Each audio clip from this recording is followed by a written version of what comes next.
listo. Oye, pero mira, nos mencionamos. Ese es conversado Sí, ya, listo. de la Nacional. De la Allá va a Cámara estar de tu coautor Enrique. Enrique López. Sí. Invitamos a Astrid. Ella prefirió que fuera Enrique. Estás tú y estaba Bueno, buscando un balance de género con mujer. muy buenas noches. A nombre de la Academia Colombiana de Ciencias Económicas, les presentamos un saludo por su asistencia a este evento en homenaje de nuestro colega y amigo Jesús Antonio Bejarano. Para sus amigos, Chucho Bejarano. El orden del día que tenemos es el siguiente. 1. Saludo del secretario general, Alcides Gómez. En primer término, quiero saludar la presencia en la mesa de su esposa, Consuelo Páez, del profesor Camilo Chandía, del profesor Beethoven Herrera, nuestro presidente en la academia, de Salomón Kalmanovitz, profesor también, y finalmente de Humberto Vergara, igualmente profesor. También es de mencionar la presencia acá de delegados, miembros, representantes de otras academias, como la Academia de la Lengua, como la Academia de Jurisprudencia, como la Sociedad Geográfica de Colombia. Bien, orden del día para la sesión sobre el pensamiento y el sentimiento vivo de Jesús Antonio Bejarano. Hoy, 3 de septiembre de 2013. Primero, saludo del secretario general, ya lo hice. Segundo, presentación de los participantes y moderación del evento por el presidente de nuestra academia, Beethoven Herrera Valencia. Y tercero, descubrimiento del óleo del académico Jesús Antonio Bejarano y palabras de su esposa Consuelo Páez. Por tanto, primer punto. Segundo punto, presentación de los participantes, ya está. Moderación por parte del presidente Beethoven Herrera. Gracias.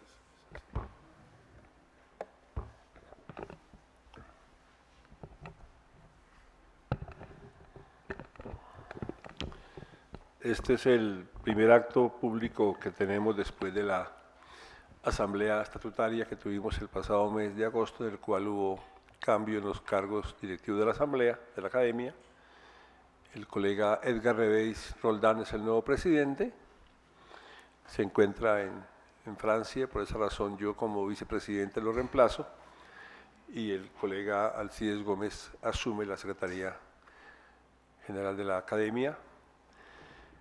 Y es un poco simbólico en el dolor que tengamos este acto de recordación de un colega, amigo, profesor, y en mi caso paisano, el mismo día en que una masacre nueva enluta al país y una masacre en el ámbito de la gente que está haciendo política por la modernización de la política sin armas, y en los días en que han decidido rearmarse los que con Chucho nunca lograron negociar en Tlaxcala ni en Caracas. Con el dolor de saber que eso está ocurriendo todavía, guardamos la ilusión de que no tenga la gravedad, ni la dimensión, ni el alcance que tuvo cuando Chucho intentó darle una salida civilizada a ese problema. En la última charla que tuvimos con Chucho, me dijo algo así como esto. Me dijo, los asaltos a Patascoy, a Miraflores, la toma de Mitú tenían una dimensión tal de ataque al Estado, de impacto en la fuerza pública, número de gente retenida, etcétera, que no era una cosa de guerra de guerrillas convencional. Y yo le dije al presidente de la época, ¿por qué no les entregamos los municipios que tienen presencia, que los administren de acuerdo con la Constitución, de acuerdo con la ley, aplicando los códigos, con Contraloría, con Fiscalía, con Procuraduría. Si tienen presencia, si impiden las obras, si extraen rentas de las obras públicas, si dificultan la actividad productiva, si afectan a la comunidad y aceptan manejarlas en el marco de la ley de la Constitución, ¿por qué no entregárselas? Me dijo Chucho. A mí me pareció eso una cosa muy osada, ¿no? Yo no soy politólogo, por desgracia, no conozco mucho de cosas jurídicas. Me pareció una idea del pragmatismo típico de Chucho.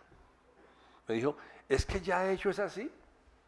Están gobernando de hecho, inviabilizan Telecom, impiden que las autoridades se movilicen, dificultan la actividad económica. ¿Por qué no cooptarlos a un ejercicio de gobierno en el marco de la ley? Y me dijo, y la gente a la que le propuse esto puso la cara que puso usted. Una cosa, una idea, no hay que derrotarlos y llevarlos derrotados a la mesa de negociación. No importa lo que tarde, no importa cuánto cueste. Y nos encontramos como a los meses. La escalada venía aumentando. Y me dijo, cuando yo hice la propuesta había 135 municipios con presencia guerrillera, hoy hay 300. Eso quedó como una idea no implementada. Pero hoy ciertamente no hay soldados ni policías mutilados en el hospital militar. Y con solo ese hecho que estuviera, sería suficiente decir que la paz paga más que la guerra, aunque paz no hay perfecta y tampoco hay guerras perfectas. Por eso la academia tuvo la idea, hace ya muchos meses, preparar para hoy este acto de recordación dolida del colega a quien le quitaron la vida en el aula de clase de la universidad donde enseñaba, donde se formó y donde fue decano. E invitar para eso a los que lo acompañaron en tantos años de su vida académica, política y profesional. Salomón Kalmanovitz, quien acaba de recibir su doctorado honoris causa en la Universidad del Norte de Barranquilla, su ciudad natal, y quien tuvo con Chucho controversias intelectuales de todos conocidas, libradas a la luz pública como era nuestra época. Las controversias de Salomón con Homero, de Homero con Chucho, Chucho con Salomón eran una cátedra de estudio tanto como las clases. Y él ha querido aceptar venir hoy para dar su lectura de esa experiencia con Chucho en la universidad. Humberto Vergara fue compañero de Chucho en las negociaciones de paz y nos quiere presentar esa vivencia de la construcción de un proceso negociador al lado de la Consejería de Paz que ejercía Chucho. Y Camilo Chandía, pues en su hoja de vida no pone que fue mi alumno, pero yo estaba averiguando y sí fue mi alumno. O sea,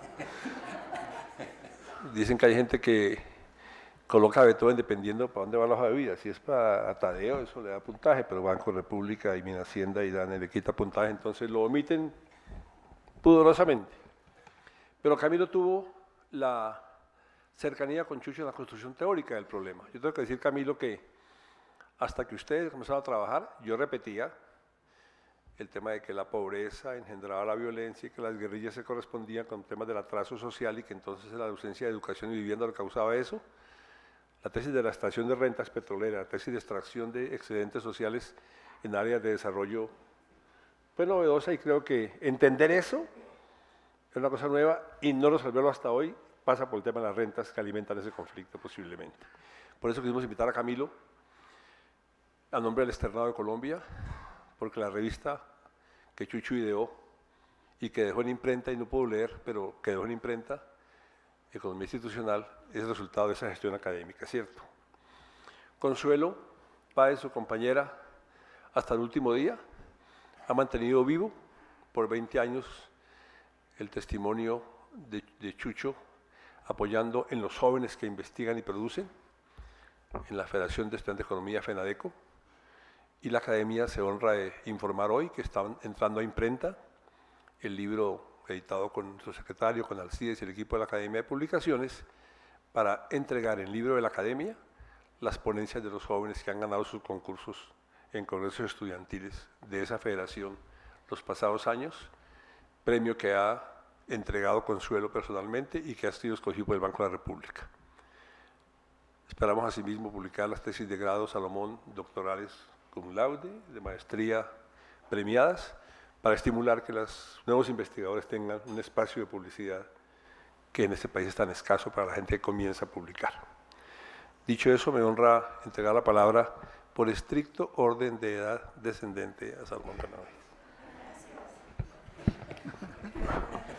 Bueno, muchas gracias, Beethoven. Oye, yo tengo unas notas pues, anecdóticas de mi relación con Chucho. Lo conocí en agosto de 1970, cuando entré a dictar una cátedra en la Universidad Nacional. Me contrató Jaime Puyana para dictar microeconomía, no precisamente mi especialidad, y Chucho era mi monitor. Tengo que decir que no fue de gran ayuda en mi aterrizaje forzoso en el país después de pasar 7 años en Estados Unidos. Me contaron después que decía de mí, comillas, es que en todo ese tiempo no aprendió inglés, pero se le olvidó el español. Entonces ese fue el inicio de una larga relación bastante tormentosa que pasó por nuestra echada masiva en el 72 de la Nacional, el regreso en el 75, las discusiones que culminaron con la reforma del plan de estudios, siguiendo las pautas que había anunciado Lashley Kerry en 2 de sus opúsculos, y Kerry también había sido una gran inspiración para Chucho y el grupo que lo acompañó durante muchos años.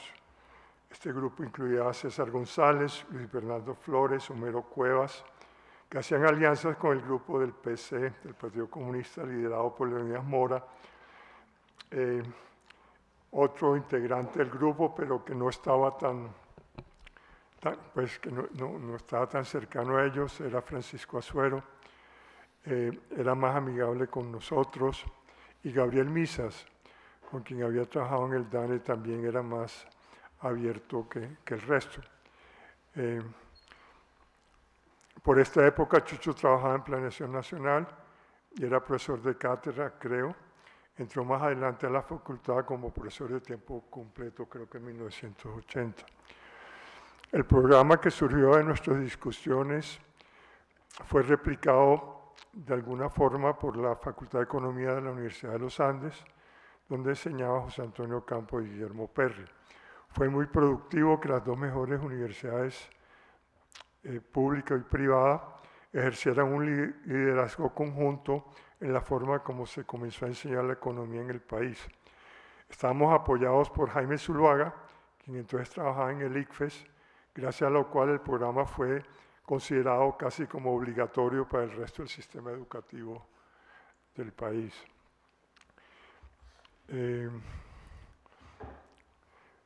El pensum anterior que cambiamos incluía 10 materias por periodo, se dispersaba en Derecho, Administración, Contaduría, finalmente Economía.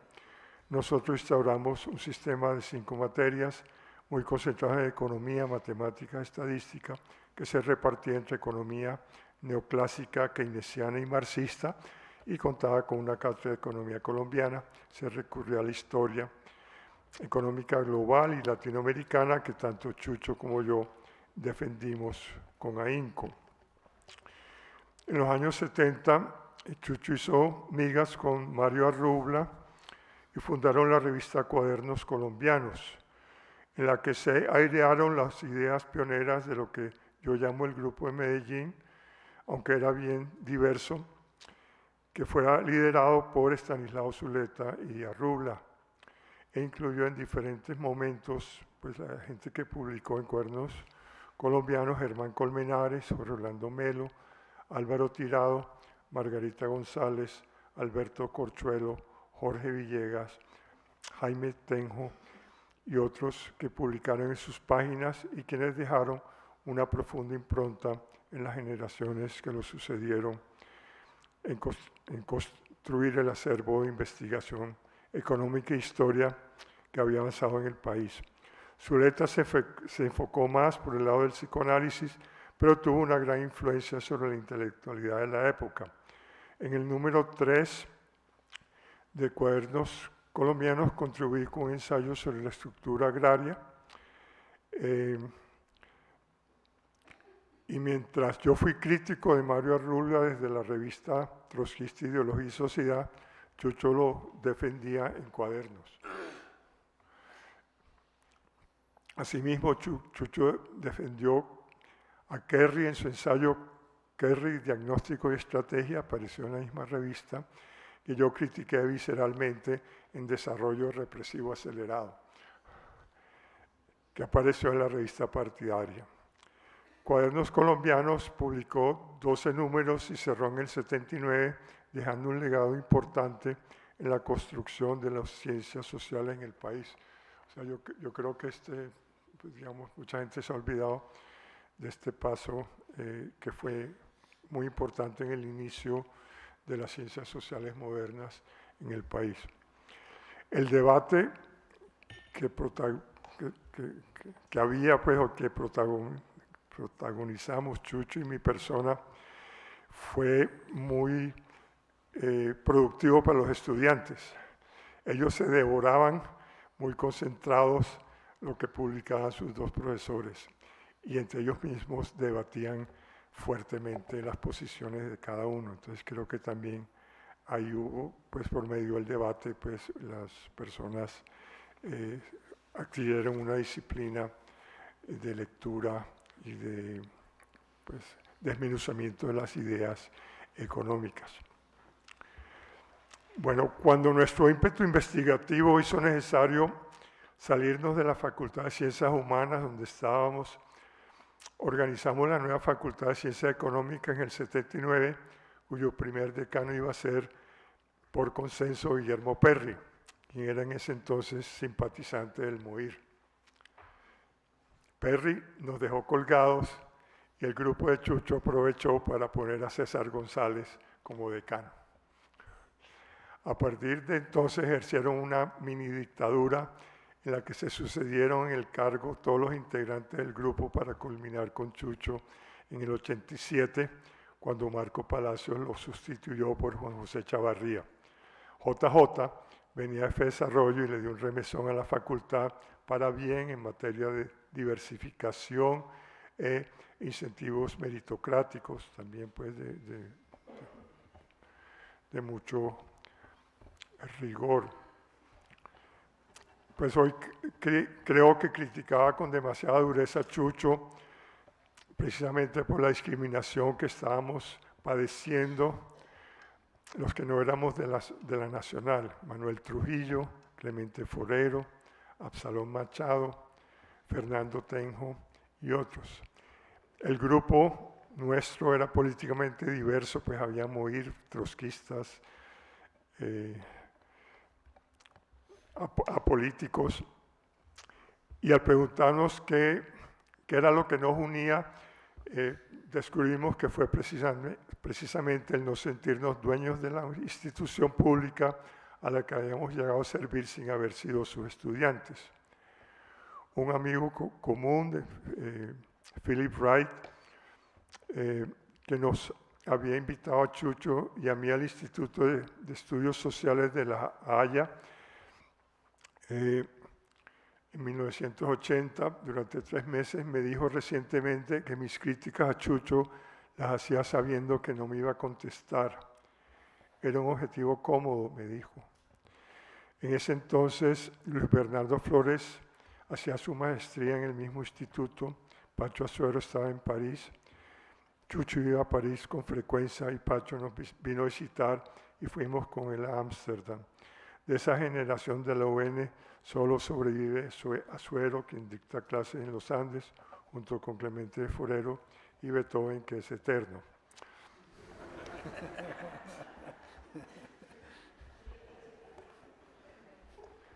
Chucho incursionó en historia de Colombia, fue instrumental en hacer conocer a los pioneros y también a los historiadores norteamericanos que habían escrito sobre el país y que eran bastante desconocidos entre nosotros. También fue amigo de hacer revisiones de literatura, de historia, de economía, y cómo se desarrollaban los estudios en las universidades colombianas. Escribió mucho sobre la agricultura y su trabajo impresionó al gremio, que lo nombró su representante por un breve periodo. Al parecer no se sintió muy solidario con alguna de sus figuras y eso lo obligó a renunciar de su posición. Después de su paso por la decanatura de la Nacional, Chucho se retiró por un tiempo de la academia, trabajó en varios gobiernos en las negociaciones de Caracas y Tlaxcala con las FARC, después fue embajador en El Salvador, tiempo que aprovechó para reflexionar sobre los procesos de paz, legándonos varios trabajos importantes sobre el tema. De vuelta en el país y ya superado la pugna burocrática e ideológica, entre los dos coincidimos en la importancia de la economía institucional. Chucho fue fundador de la revista de Economía Institucional en el Externado en los 90, de la que fui partícipe desde su inicio, a pesar de que no podía figurar por ser miembro de la Junta Directiva del Banco de la República. Miguel Urrutia apreciaba mucho a Bejarano y cuando decidió darle un gran impulso a la historia económica del país a partir de 2002, ya no pudo contar con el concurso de Chucho.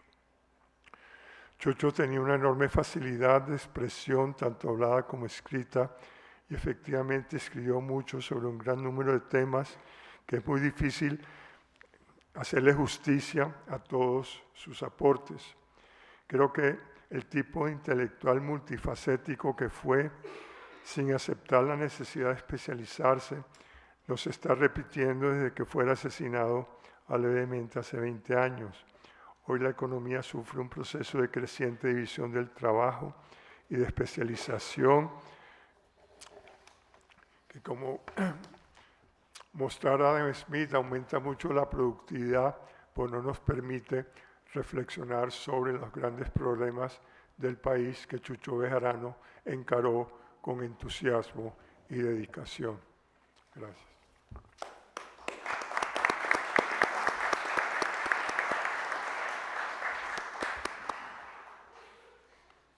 Gracias, Salomón. Profesor Humberto Vergara, Facultad de Derecho de la Universidad Nacional. Bueno, gracias, doctor Beethoven.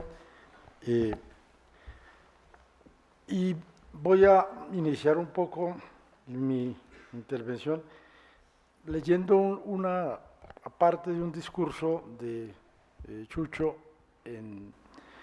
cuando en el año 90 fue nombrado consejero de paz por el presidente Gaviria. En Ibagué le rendimos un homenaje, los amigos y una serie de entidades de la ciudad y del departamento, y Chucho pronunció un discurso que voy a leer algunas apartes simplemente para mostrar, un poco resaltar lo que ya todos conocemos, o algunos, sobre todo los jóvenes, no tuvieron la oportunidad de conocer la personalidad de Chucho, su forma de tratar a la gente, etcétera, y su propia visión que tenía de sí mismo. El discurso dice así en una de sus apartes, comenzando, dice: humilde como soy por origen social y por temperamento, no me hubiera sentido cómodo esta noche si no supiera que los amigos que generosamente han promovido este acto quisieron destacar, con mi nombre como pretexto, que algo debe estar cambiando en este país, cuando no son ya necesarios los apellidos ni los padrinazgos para desempeñar funciones en el gobierno.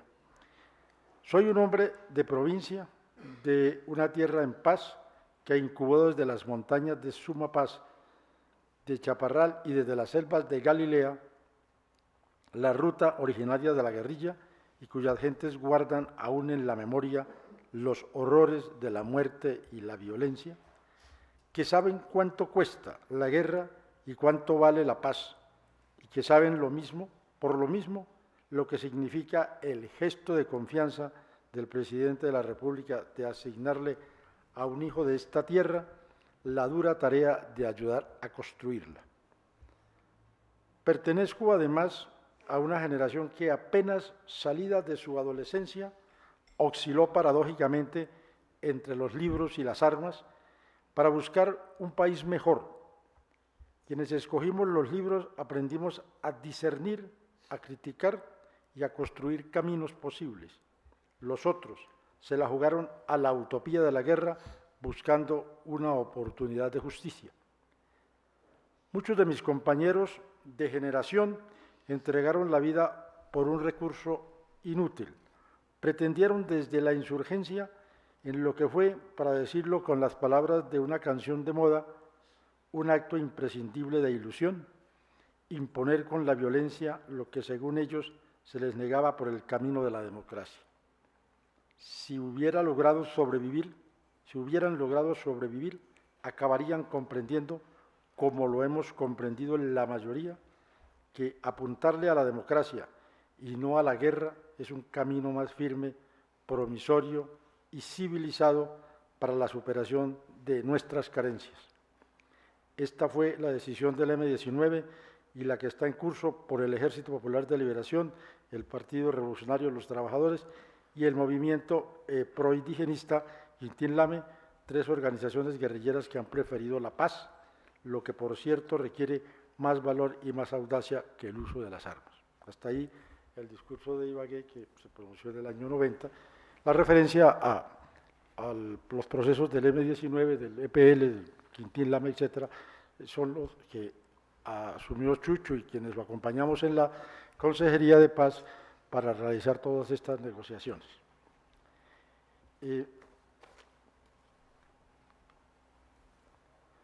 la Universidad Nacional, en uno de sus homenajes a Jesús Antonio, produjo una serie de obras muy importantes de todo el trabajo académico y toda la producción intelectual de Jesús Antonio. Y quiero hacer brevemente en el tema de paz un rápido recuento sobre el tema, algunas consideraciones. Los escritos escogidos que sobre el tema de las negociaciones de paz en el marco del conflicto armado en Colombia produjo uno de los más lúcidos intelectuales colombianos del siglo XX, nacido en el departamento del Tolima, que sin lugar a dudas es una de las regiones que padeció en las décadas de los años 40 y 50 del siglo pasado, con más intensidad la crueldad de lo que en Colombia se conoce como el período de la violencia, que para aquel entonces dejó más de 300.000 colombianos muertos, cifra bastante menor de las que arroja el actual conflicto armado que data de los años 60 y se extiende hasta nuestros días.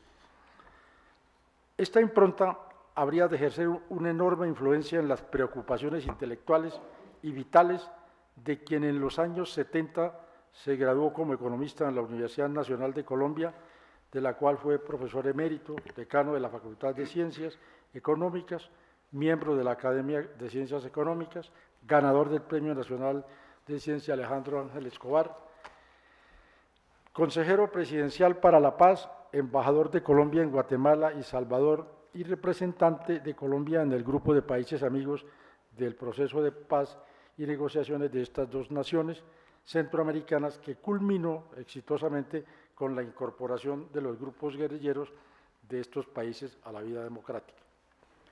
Esta trayectoria académica y profesional está expresada en su obra científica que recoge lo mejor de su pensamiento y de sus preocupaciones por la construcción de una sociedad justa y democrática para Colombia en más de 20 textos como Economía y Poder, Teoría de las Estructuras del Mercado, el régimen agrario de la economía exportadora a la economía industrial, ensayos de historia agraria colombiana, historia económica y desarrollo, entre otros, y en sus escritos, la mayor parte de ellos inéditos sobre el tema del conflicto armado, la negociación de este y la paz. Sobre los estudios de paz, Jesús Antonio Bejarano de Ávila contiene una selección de sus más importantes, densos y lúcidos y sesudos análisis sobre estos últimos temas, cuyo examen sin duda llevarán al lector a concluir que estamos frente al más serio, sistemático y juicioso teórico que ha producido la Academia Colombiana y el país en el tema de paz, el conflicto armado y la ciencia y la técnica de la negociación. El ensayo, que se publica bajo el título Colombia, inseguridad, violencia y desempleo económico en las áreas rurales, es el producto de una serie de trabajos y aproximaciones académicas, cuyos primeros resultados los presentó ante el 28 Congreso de la Sociedad de Agricultores de Colombia en noviembre de 1995, y luego profundizados en una investigación de mayor alcance bajo el patrocinio de FONADE y con la participación de los investigadores Camilo Chandía, Rodolfo Escobedo y Enrique León Querús, y en sus 5 capítulos se examinan aspectos como las diversas orientaciones de la investigación sobre la relación entre la economía, la violencia, la inseguridad y su incidencia en el crecimiento económico, la ausencia de Estado, la pobreza, la impunidad y la violencia y la velocidad con que se producen las transformaciones económicas. El trabajo realiza un aporte importante al esfuerzo de los estudiosos del tema de la inseguridad rural de contar con indicadores que permitan examinar los cambios registrados en los últimos años en las principales manifestaciones de violencia e inseguridad rural y la medida en que afectan la actividad agropecuaria.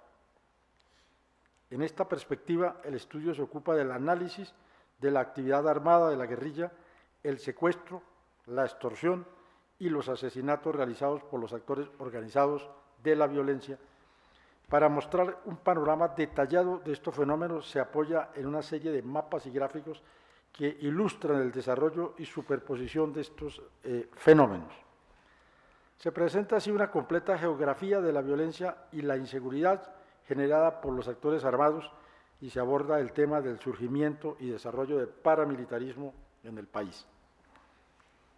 La investigación concluye con un pormenorizado estudio de caso en el que se examinan los efectos económicos de la violencia y la inseguridad en las actividades de la ganadería, la palma de aceite en el departamento del Cesar y la región del Magdalena Medio santanderiano, así como el caso de la producción de banano en el Urabá. En esta misma línea de análisis destaca el documento Inseguridad, Violencia y Actividad Económica, presentado en el seminario El clima de los negocios, organizado por la Fundación Milenio en 1997, en el que elabora un detallado análisis de los efectos económicos de la inseguridad y la violencia, el estado de la sensación de inseguridad, lo que le permite concluir, entre otras cosas, que, comillas, contabilizando tanto los gastos públicos como los gastos privados para enfrentar la amenaza de la insurgencia, las transferencias en la forma de robo, extorsión, secuestro, etcétera, la sociedad colombiana está pagando cerca del 4.5% del PIB en los últimos 5 años por cuenta exclusivamente del conflicto armado, sin contar la criminalidad común, del cual, entre otros, entre un 30 y 40% está representado por gastos del sector público y entre un 10 y un 15% por gastos del sector privado, y el resto está representado por la pérdida de capital humano, cierre comillas. En este escrito, Bejarano acierta conformar con los demás elementos analizados como las asimetrías en la evolución de la correlación de fuerzas, la construcción de una agenda de negociación con la guerrilla.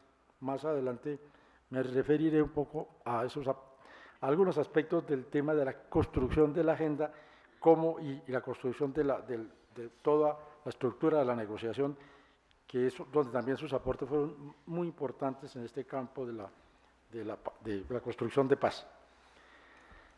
En la construcción de una agenda con la guerrilla, un concepto claro y de hondo raigambre democrático sobre lo que debe ser una política de seguridad en un Estado que se precie de tal, anticipándose así a las posteriores formulaciones que a partir de sus observaciones se han venido efectuando.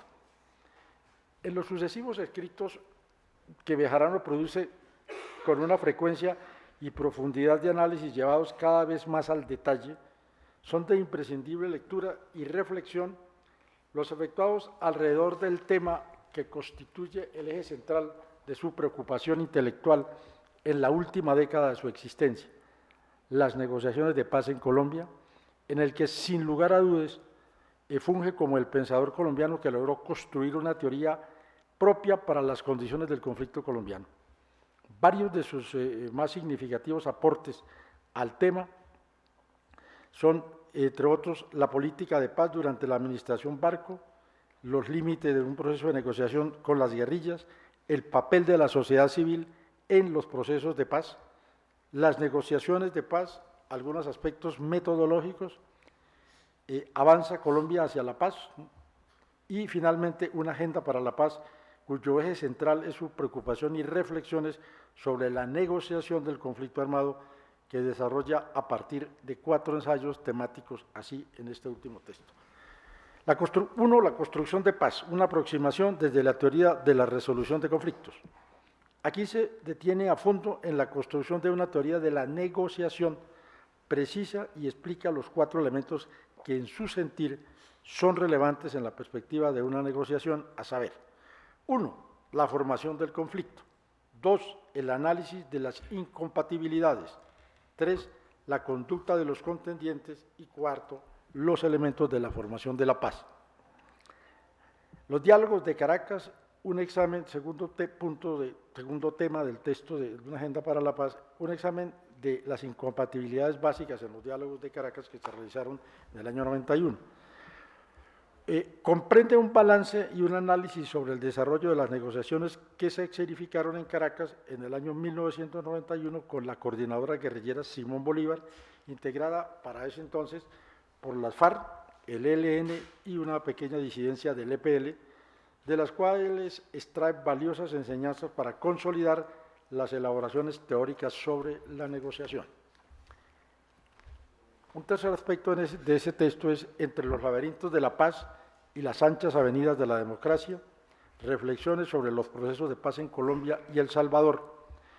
Como lo señalamos al comienzo de este escrito, Bejarano hizo parte del grupo de países amigos de los procesos de paz y negociación de Guatemala y El Salvador, lo que le permitió conocer sobre el terreno la esencia del conflicto armado en esas 2 naciones y profundizar en sus reflexiones sobre la negociación y hacer un análisis comparativo con el proceso que venía de liderar en Caracas con la coordinadora guerrillera Simón Bolívar para extraer así las mejores enseñanzas para el estudio de las negociaciones en Colombia. Los procesos de paz, que es el 4º aspecto del texto, un análisis de las negociaciones en El Salvador, Guatemala y Colombia. Se detiene en este ensayo en identificar los elementos de los procesos de negociación de estos países que pudieran ser útiles en la perspectiva de una eventual negociación futura con la guerrilla colombiana, concentrándose sobre todo en el análisis comparado de estos 2 procesos, no solo en ellos, sino en un examen de las estructuras y el contenido de las negociaciones, que es buena parte de la construcción teórica que elabora Bejarano sobre estos temas.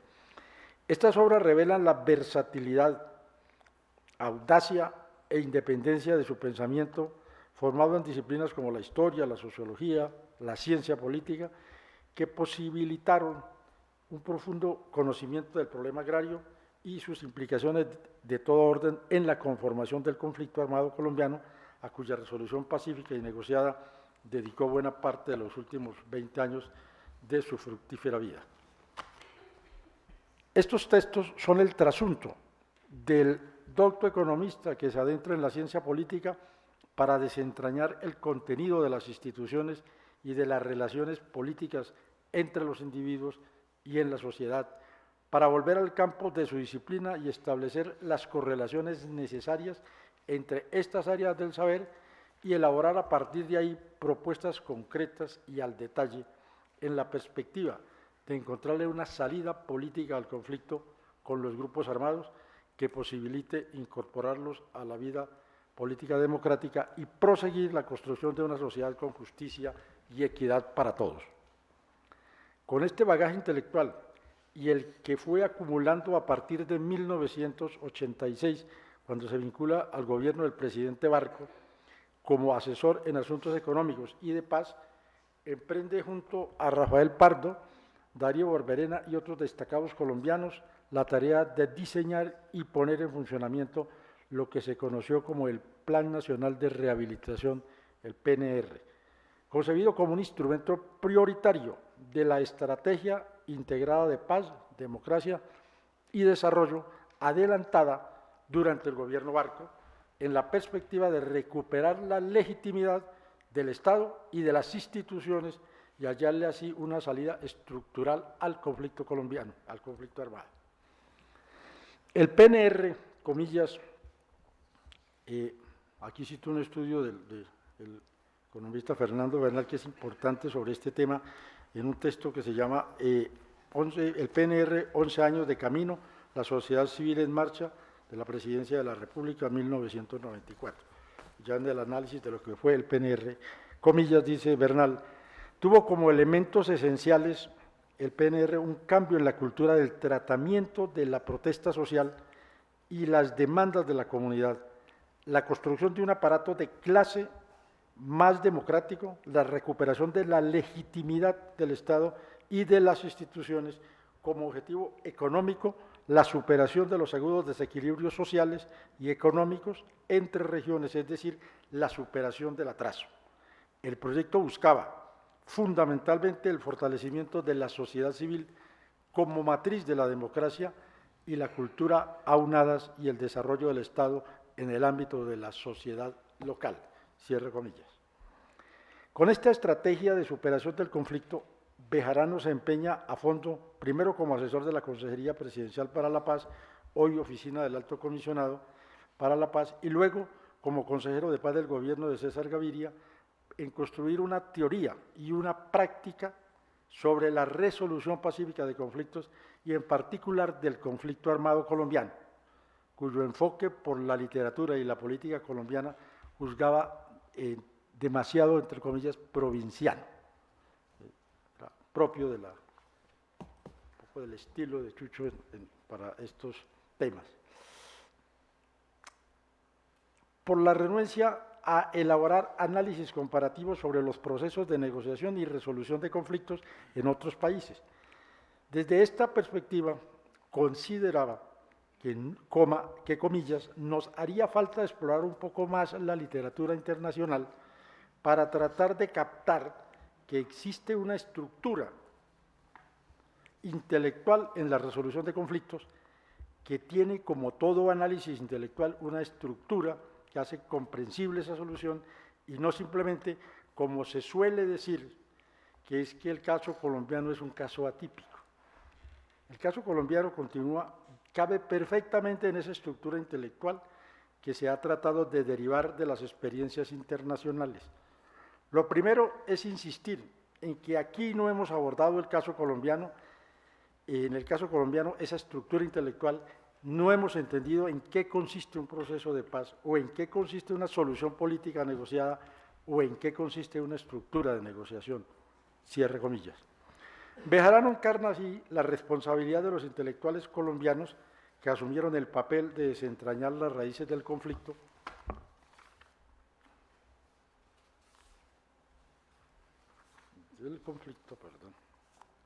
colombiano desde la perspectiva teórica y el compromiso de materializar en la práctica sus construcciones intelectuales, de lo que dio testimonio a su paso por la Consejería de Paz, donde se constituyó en el arquitecto del proceso de paz, que concluyó en la desmovilización de 4 grupos guerrilleros, el M-19 en 1989 y 90, el Ejército Popular de Liberación en el 91, el PRT, Partido Revolucionario de los Trabajadores, en 1991, y el Movimiento Armado Quintín Lame, una guerrilla conformada por indígenas, en 1991, constituyéndose de esta manera en el negociador más exitoso en la historia del conflicto armado colombiano hasta ese momento, como que esos procesos significaron la reincorporación a la vida política democrática de algo más de 5.000 hombres que se habían alzado en armas. No sin recordar que como representante de Colombia hizo parte del grupo de países amigos del proceso de paz de Guatemala y El Salvador, en cuyas negociaciones participó activamente hasta suscribir los acuerdos que permitieron la desmovilización de la guerrilla de esas 2 naciones. De esta experiencia acumulada en las negociaciones que se dejan descritos, Bejarano dejó su aporte teórico para la posteridad en el libro que citamos anteriormente, Una agenda para la paz, aproximación desde la teoría de la resolución de conflictos, cuyas páginas constituyen, junto con los demás ensayos, sobre el tema, el aporte teórico más profundo y elaborado que se haya hecho en Colombia sobre la negociación política del conflicto armado. Para Bejarano, la solución política negociada, comillas, tiene dos partes o componentes. La parte que implica la palabra negociada y la parte que implica la palabra política. Generalmente, aquí en Colombia, como no pensamos muy despacio los temas, le damos mucho énfasis a la palabra negociada, cuando lo que es importante es la palabra política. O sea, hemos negociado 6 o 7 procesos de paz, ninguno de negociación política, porque de política no se habló. No se habló de política con el M-19, por ejemplo, no se habló de política con el EPL, es decir, ¿dónde estuvo la consideración de poder político en la agenda de negociación? Pues en ninguna parte. Entonces, el problema real que nos falta por resolver en Colombia no es la cultura de la negociación. No estamos de acuerdo con los contenidos políticos de la negociación. Cuando uno habla de negociación política, entonces tiene que cargar el acento en los contenidos políticos de la negociación, y de eso sabemos muy poquito. Cierre comillas. Su profundo conocimiento de la negociación del conflicto lo llevó a prever días antes de su sacrificio lo que acontecería en las negociaciones que años después adelantaría el gobierno de Álvaro Uribe con los grupos paramilitares, cuando señaló que, comillas, abrirle campo a los narcotraficantes en una mesa de negociación es cerrar la puerta a toda la comunidad internacional. El día que se siente el gobierno a negociar de política, no de sometimiento, sino de política, con los paramilitares, ese día dejamos de tener relaciones con cualquier país. Cierre comillas. Quienes llegaron cobardemente la valiosa y fructífera existencia de Jesús Antonio Bejarano Ávila en un atentado aún no esclarecido en su autoría material, aunque las últimas declaraciones de algunos de los miembros de las FARC en La Habana asumieron, algunos de ellos, reconocieron el error de haber causado esa muerte. Teníamos antecedentes ya de algunas acciones de las FARC en torno a Bejarano o contra Bejarano. Perpetrado el 15 de septiembre, en el instante en que entraba al aula de clase a dictar su cátedra en las instalaciones de la Universidad Nacional de Colombia, tenían la certeza y el pleno conocimiento de que estaban privando al país de su más hábil, talentoso, profundo y audaz negociador de paz de los últimos tiempos.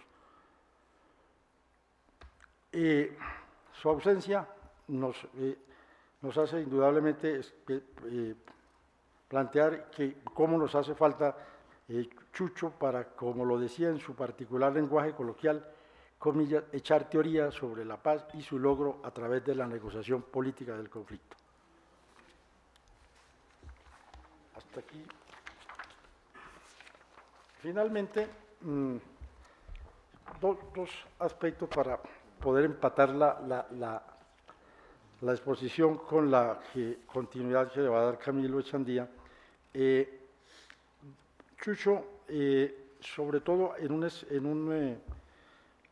una ponencia en el gobierno de Samper del 94, después de que habíamos salido de la consejería, en el año 96 lo invitaron con algunos de los que habíamos estado en esas negociaciones a un seminario que se realizó sobre el estado actual del conflicto político y armado y su solución negociada en Melgar, en la presidencia de Ernesto Samper.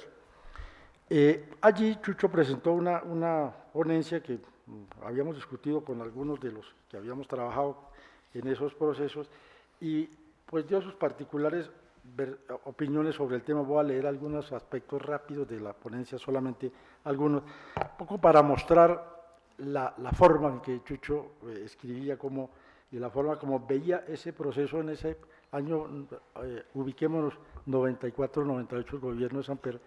Evidentemente ese proceso, esa fase de negociación pues nunca llegó a concretarse en algo, y vamos a leer algunos aspectos. El autor, dice Bejarano, todo esto entre comillas, ha venido insistiendo, en efecto, en la necesidad de una iniciativa de negociaciones que comprenda la estructura de la agenda posible y de los aspectos metodológicos y procedimentales que debieran enmarcar una negociación de paz. Iniciativa que, por otra parte, sea capaz de hacer converger el sinnúmero de propuestas altruistas de todos los orígenes que inundan las discusiones sobre la paz y de proporcionarles alcances prácticos a los procesos, a los pocos eficaces llamamientos de la sociedad civil en los que el país ha venido agotándose desde hace tiempo. Habrá que decir que la buena voluntad no produce por sí misma ninguna iniciativa y antes bien, si no se la acompaña de propuestas concretas, específicas, viables y operativas, termina marchitando los esfuerzos y estimulando la retórica y la demagogia. Fui en su momento no solamente crítico del síndrome del Génesis, según el cual algunos funcionarios descubren que la creación empieza el día de su posesión y que se permiten, por cuenta de su arrogancia y al costo de unas enormes consecuencias para el país, desconocer esfuerzos que por su propia naturaleza son acumulativos y que deben constituirse, como en tantos países, en un punto de referencia para la necesaria continuidad de los esfuerzos en materia de negociación. Fui crítico también de la vacuidad de algunos aspectos procedimentales propuestos por el gobierno Samper en su momento, porque no fueron más que la expresión de la falta de imaginación e iniciativa para propiciar e ir tejiendo el cuadro general de las negociaciones. Desde el comienzo, el gobierno se agotó inútilmente en la incursión de lugares comunes elevados jactanciosamente a la categoría de tesis. La tesis de una agenda convenida, como si pudiera haber una agenda no convenida. La tesis del diálogo útil, como si la prueba del pastel no estuviera en comérselo. La propuesta del negociar en medio del conflicto, una gran novedad, solo que descubierta desde el gobierno Betancur. Tesis que acompañaron con gestos gratuitos de paz por cuenta de la búsqueda de confianza, que no podían producir cosas distintas que acentuar la polarización justamente porque son ingenuidades que se presentan como ideas ingeniosas. Ingenuidades, diría, dice el niño de la televisión, y que acaban, desde luego, atizando la desconfianza. Bueno, y luego hay otras consideraciones en esa ponencia que es realmente extraordinaria, sobre todo la negociación, sobre las técnicas, los procesos, etcétera, y las fases de la negociación. Finalmente, para concluir, quisiera solamente leer un último aspecto en materia de las técnicas de negociación y cómo entre las fases que señalaba Bejarano decía lo siguiente, un poco por una reflexión también que puede servirnos para el momento actual en los que todos estamos pendientes de lo que va a acontecer con lo que viene sucediendo en el desarrollo del proceso de paz y de lo que aconteció también en el proceso de negociación final. En esa ponencia, Bejarano señalaba un aspecto muy interesante sobre la prenegociación y decía, comillas, todas las expresiones internacionales de negociación de conflictos han tenido una fase de prenegociación, o al menos de aproximación que permiten reducir las diferencias iniciales e identificar aquellos aspectos que pudieran ser de interés común para las partes. Y ahí construye en su particular estilo y su ingenio para ser muy didáctico en la presentación de las teorías y las tesis sobre la negociación, construye un poco la teoría de la caja china, que voy a leer brevemente ese aspecto. Y ahí está el tema de la prenegociación, que quiero hacer el énfasis sobre ese párrafo final cuando lo arranque. Decía, comillas, estas prenegociaciones implican concebir el conjunto de la negociación como si ésta estuviera contenida en cajas chinas. La expresión es de Lenin, es decir, una negociación dentro de otra negociación, dentro de una tercera negociación. Así, antes de llegar a un problema específico, el contenido de la negociación o de sus procedimientos, hay en ocasiones necesidad de negociar para poder negociar, que es clave, y de considerar la relación entre negociadores. Por ejemplo, el nivel de representación de cada una de las partes. La primera tarea de las negociaciones de paz es superar el escollo de cómo, cuándo y dónde se va a negociar, es decir, negociar elementos mínimos del proceso. Y es probable que debamos plantear pautas o criterios justos para resolver los temas antes de abordar los temas sustantivos. Esto remite, por ejemplo, a las ventajas y desventajas para cada parte de iniciar negociaciones fuera o dentro del país. Y ahí viene un poco la fase final que quisiera dejar ya como tema de reflexión sobre esa fase de prenegociación y un aspecto muy interesante sobre los escenarios, ¿no es cierto?, y sobre las negociaciones horizontales y verticales. La fase de prenegociación, dice Chucho, comillas, puede constituirse además en un espacio para negociar de forma horizontal, es decir, para las negociaciones internas de cada una de las partes. Volveremos después a la construcción de escenarios de cooperación, etc. De modo que puedan resolverse obstáculos internos, generar consensos mínimos y asegurar confianzas mínimas en el interior de cada parte. De hecho, hay un clima de prenegociación vertical que acompaña a la negociación horizontal.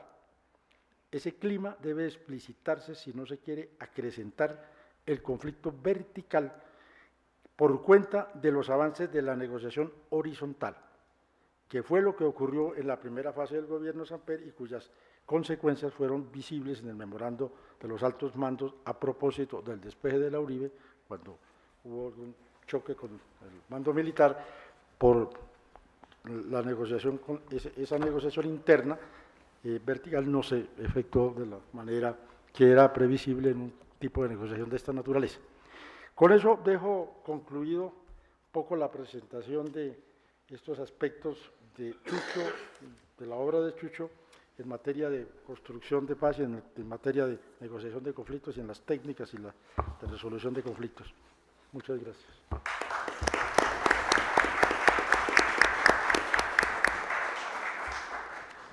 Gracias al profesor Berto Bernardo Ortega, de la Universidad Nacional de Colombia, y ahora el profesor Camilo Guillechondía. Muchas gracias. Tuve el gran privilegio de ser estudiante y monitor de Chucho en el externado y de haber recibido con Yesid Sandoval aquí presente su consejo permanente en la elaboración de la tesis de grado sobre la historia de la quina en el siglo XIX, que decir que Chucho era un gran conocedor también de la historia económica de este país, de manera que nos nutrimos de ese conocimiento mientras que yo me desempeñaba como monitor de él, de manera que el pago bastante discreto de la universidad se compensaba con el café que venía después de las clases. También de haber trabajado con él cuando ingresó en el gobierno de Barco como asesor de Carlos Osa en la Consejería de Paz y luego cuando se convirtió en el jefe de la delegación del gobierno de Gaviria en las negociaciones de Caracas. Beethoven, le agradezco muchísimo esta segunda invitación. Ya habíamos estado hace 7 años en la Facultad de Economía de la Universidad Nacional haciéndole un homenaje a Chucho cuando se celebraron los 60 años de la facultad, de manera que le agradezco mucho, querido profesor, esta segunda invitación. Yo traje una pequeña presentación con el propósito de utilizar todo ese enfoque detallado que Humberto acaba de presentar para mostrar que ese enfoque fue decisivo en el logro del acuerdo que se firmó entre las FARC y el gobierno Santos en 2016. Y yo creo que muy poco se ha hablado de eso, es decir, cómo todo lo que construyó Chucho fue utilizado de manera provechosa en la negociación de La Habana para sellar ese acuerdo.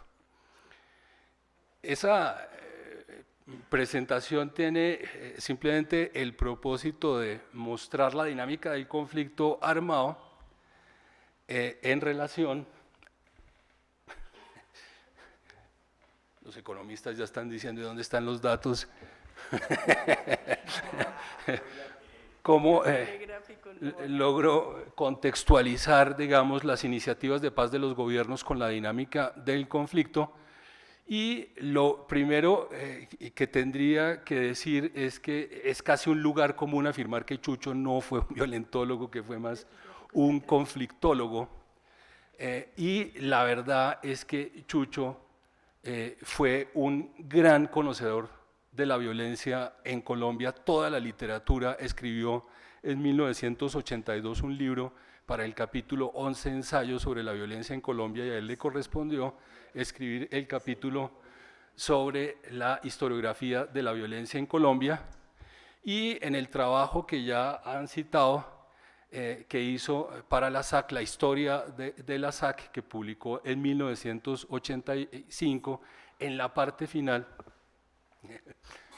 que se me hicieron los datos, en la parte final tiene una reflexión sobre,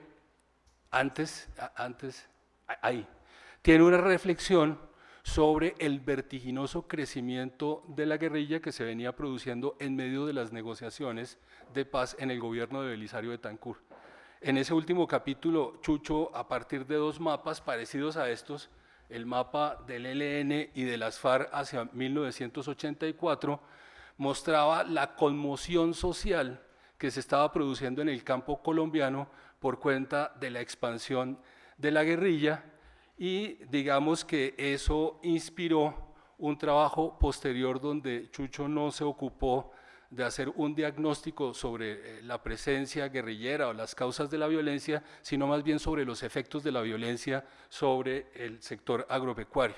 Realmente estaba mucho más interesado en tratar de identificar los efectos sobre el orden institucional, político y económico del país que hacer diagnósticos, y de ahí viene la pelea con los violentólogos. Porque en 1987 Barco le encargó a un grupo de profesores, principalmente de la Universidad Nacional, hacer un diagnóstico sobre las causas de la violencia en Colombia, la violencia reciente, a partir del ciclo de la violencia guerrillera, y en buena medida estos mapas inspiraron a Chucho para construir un trabajo que finalmente se expresó en el informe de la Misión de Estudios del Sector Agropecuario en 1990, donde Chucho fue el director técnico y Albert Berry el director científico. Y en ese estudio, Chucho concluía que los efectos del conflicto sobre la economía todavía eran marginales, afectaba más o menos el 10% del producto agropecuario nacional, pero que en buena medida ese efecto modesto tenía que ver con efectos cruzados que terminaban compensando el impacto negativo del conflicto y la violencia sobre la economía, principalmente el narcotráfico, los narcotraficantes que estaban liderando una verdadera contrarreforma agraria en este país. Los datos de Alejandro Reyes: 4 millones de hectáreas en manos de los narcotraficantes hacia 1989. Digamos, habría que actualizar el cálculo a ver cuánta tierra está en manos de esos actores y otros a partir de oficinas de registro de manera fraudulenta, bueno, en fin. Pero en buena medida Chucho advirtió en ese momento que así el efecto pareciera marginal, la configuración de esos mapas, el segundo a la izquierda en el caso de las FARC y el de abajo en el caso del ELN, estaban mostrando la debilidad estratégica del sistema económico, en la medida en que por primera vez la guerrilla tenía un planteamiento estratégico sobre el territorio. Es decir, para Chucho había una herradura que las FARC venían configurando desde las zonas de colonización de frontera y colonización interna, y en el centro de la herradura estaban los centros político-administrativos de este país. Por lo tanto, Chucho decía, no hay que subestimar el impacto del conflicto. Digamos que esa advertencia se corroboró después en el externado con ese trabajo que hizo hacia 1997 y donde junto a Rodolfo Escobedo y Enrique León Querús hicimos, digamos,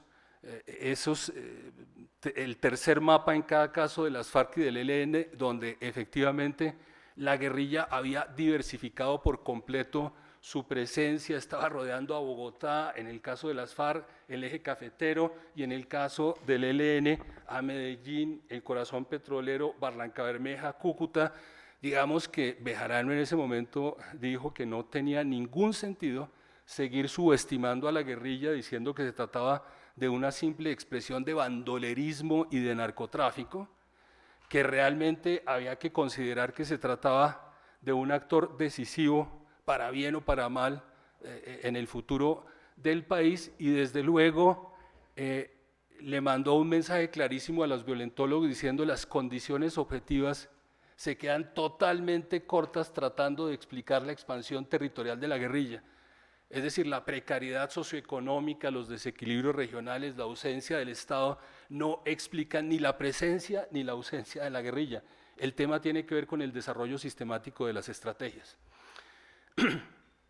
Y por otro lado, también se quejó públicamente de que los violentólogos hablaran de la violencia del monte de manera totalmente anacrónica en 1987, desconociendo que a comienzos de los 80 ambas guerrillas habían replanteado por completo las estrategias y estaban avanzando firmemente para cumplirlas, y que tampoco tenía sentido decir que la violencia del monte era una violencia irrelevante frente al conjunto de la violencia que se producía en el país. Por otro lado, porque no tenía sentido invertir tantos recursos económicos y políticos para superar el conflicto armado si la violencia del conflicto generaba apenas el 10% de los homicidios en el país. De manera entonces que la pelea de Chucho con los violentólogos es una pelea que no es caprichosa, es una pelea sin violencia que tiene mucho sentido. Y digamos que ese tema de las condiciones objetivas como determinante de la presencia guerrillera es un tema clave en todas las negociaciones. Y por supuesto en la última negociación de La Habana, donde la guerrilla volvió a insistir en el tema de que hasta que no se superaran las condiciones objetivas que habían dado origen al conflicto armado, no habría paz en este país. Siguiente, por favor. Sabiendo que dentro de los académicos también hay médicos invitados, me traje este electrocardiograma del conflicto armado colombiano, este gráfico que da cuenta de la correlación militar de fuerzas, las acciones emprendidas por la guerrilla en amarillo, le va a dar tortícolis con toda seguridad, y bien, y la verde que expresa los combates por iniciativa del ejército, y lo que quiero es un poco ver el contexto del conflicto en que se presentan las diferentes iniciativas de paz para decir que en el gobierno Barco, Carlos Sosa, que conocía a Chucho por la historia de la SAC, lo reclutó y se lo llevó para que fuera el coordinador de los asesores de paz, y por el otro lado Rafael Pardo se puso al frente de la Secretaría de Integración Popular, que tenía la tarea de implementar el Plan Nacional de Rehabilitación. Digámoslo rápidamente, lo que hicieron Pardo y Chucho fue cambiar el objetivo del plan. Belisario lo que hizo fue idear un plan contra la violencia focalizada en los municipios con presencia guerrillera, y en la práctica eso lo que estaba haciendo es que los municipios sin PNR estaban demandando la presencia de la guerrilla para que el Estado los atendiera.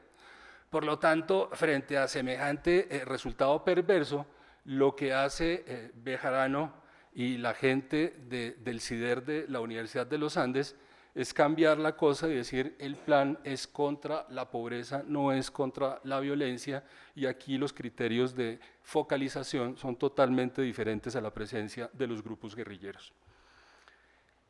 Digamos que el gobierno de Barco trató de retomar las negociaciones que Belisario había emprendido, pero ese propósito se frustró en 1987 cuando las FARC emboscaron a una patrulla militar. Barco rompe definitivamente la tregua que se había firmado en 1984, y eso hace que Bejarano se concentre en la elaboración de una nueva propuesta para la guerrilla, una propuesta de paz que se presenta en octubre de 1988, es el primer pico importante del gráfico, donde la guerrilla responde con una ofensiva militar diciéndole: usted está pidiendo que dejemos de actuar, que entreguemos las armas para que haya proceso de paz, y no somos una guerrilla derrotada. De manera que la coordinadora guerrillera Simón Bolívar responde con esa ofensiva, le da un portazo a la posibilidad de continuar con las negociaciones, y digamos que el M-19 es el grupo que ya estaba derrotado, había agotado sus posibilidades de crecimiento, sus posibilidades económicas y políticas, de manera que termina negociando con Barco. Ya cuando Rafael Pardo es consejero de paz, Chucho hace parte de la negociación, y en el gobierno de Barco se comienza la negociación con el EPL, el Quintín Lame y el PRT, como señaló el profesor Humberto Vergana hace un momento. El punto aquí es que hay, digamos, continuidad entre el gobierno de Barco y el gobierno de Gaviria. La iniciativa de paz que se había presentado en 1988 es la iniciativa de paz que retoma Gaviria, pero en 1990, el 9 de diciembre, el día de las elecciones a los representantes a la Asamblea Nacional Constituyente, el ejército bombardea Casa Verde. Gaviria dice hasta hoy que él sabía, pero yo creo que no sabía. Es decir, había gente de la consejería que estaba por allá buscando, digamos, que las FARC vinieran a participar en la constituyente, de manera que en el gobierno no había ni idea de esa acción que llevó a cabo el ejército, y eso hace que la coordinadora responda con ese pico, el más elevado hasta el momento, un pico que nadie se esperaba, y el ejército, que creía que se trataba de simples bandoleros y narcotraficantes, menos semejante acumulación de fuerza para responder así al bombardeo del secretariado.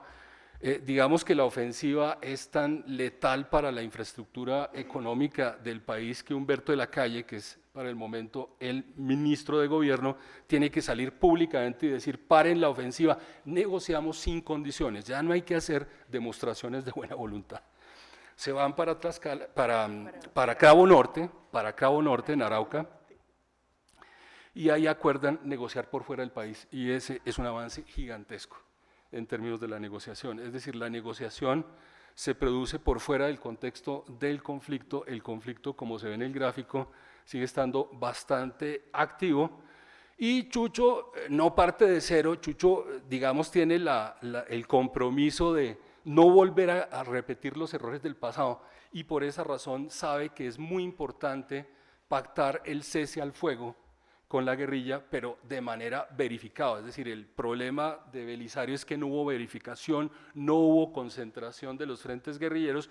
Por lo tanto, la gran obsesión, y Humberto lo sabe muy bien porque hizo parte del equipo allá en Caracas, era sacar ese acuerdo de cese al fuego, pero digamos que las posiciones del gobierno y la guerrilla eran totalmente incompatibles.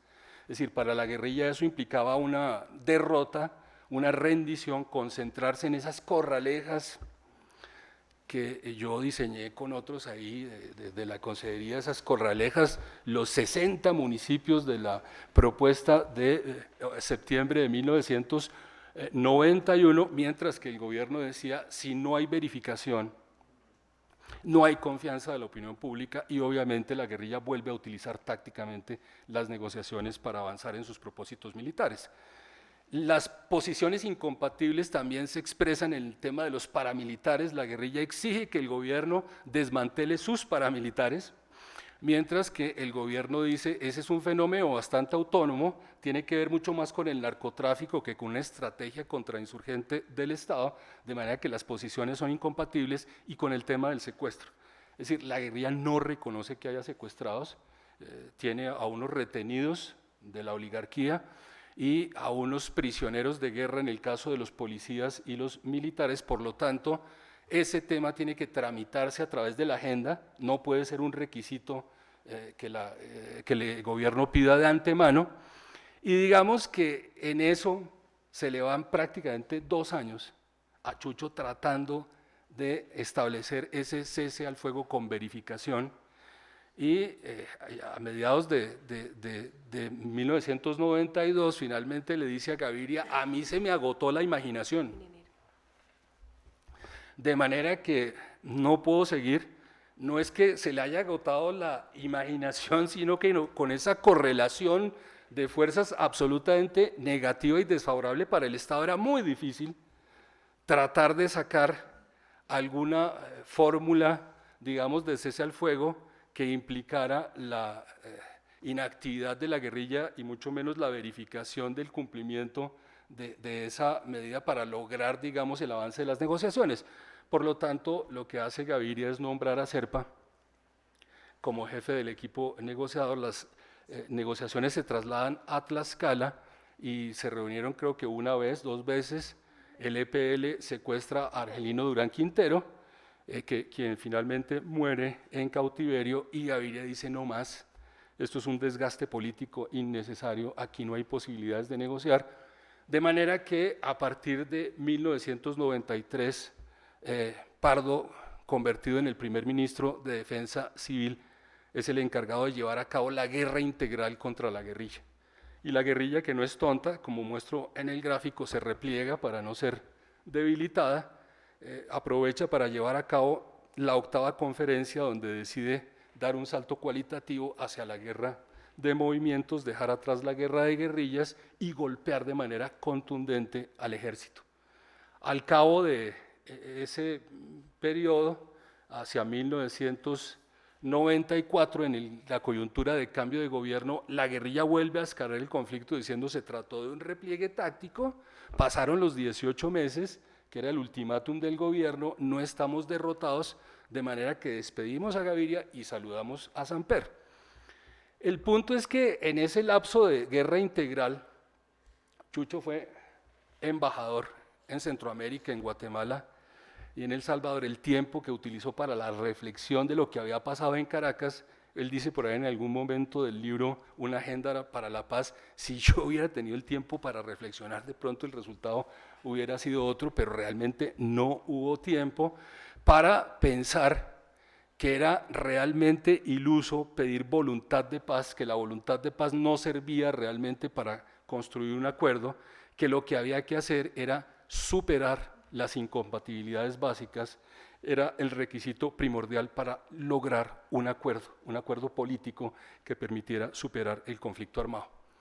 Eso está consignado en ese libro de 1995, Una agenda para la paz, y además reflexiona sobre el caso de la guerra en El Salvador y en Guatemala y sobre los procesos de paz en esos 2 países, y se da cuenta que en buena medida lo que hay que estar monitoreando es el estado militar del conflicto, porque en buena medida la correlación militar de fuerzas es lo que termina delimitando los temas de la agenda, el alcance de los temas de la agenda, la naturaleza de los temas de la agenda, y por lo tanto la duración del conflicto, la intensidad, la magnitud, si hay empate militar o no, son las cosas que realmente hay que tener en cuenta. Por lo tanto, hay que ser también conflictólogo, no solamente pasólogo, y Chucho fue buen conflictólogo, no violentólogo, sí. El punto acá es que no basta con la situación militar, con la correlación militar de fuerzas, sino también con la participación de la sociedad civil en el arreglo. Eso también es una enseñanza de Centroamérica. Pero, nuevamente, la participación de la sociedad no tiene que ver con el tema del voluntarismo, sino más bien con la percepción del riesgo estratégico, dice Chucho.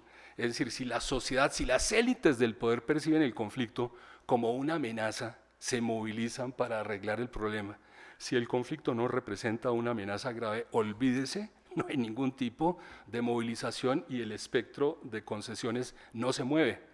Por lo tanto, la estadía de Chucho en Centroamérica, que le permite hacer una reflexión sobre Colombia y Centroamérica en términos de la guerra y la paz, es realmente su contribución más importante. Ahí se define el enfoque de Bejarano para la negociación.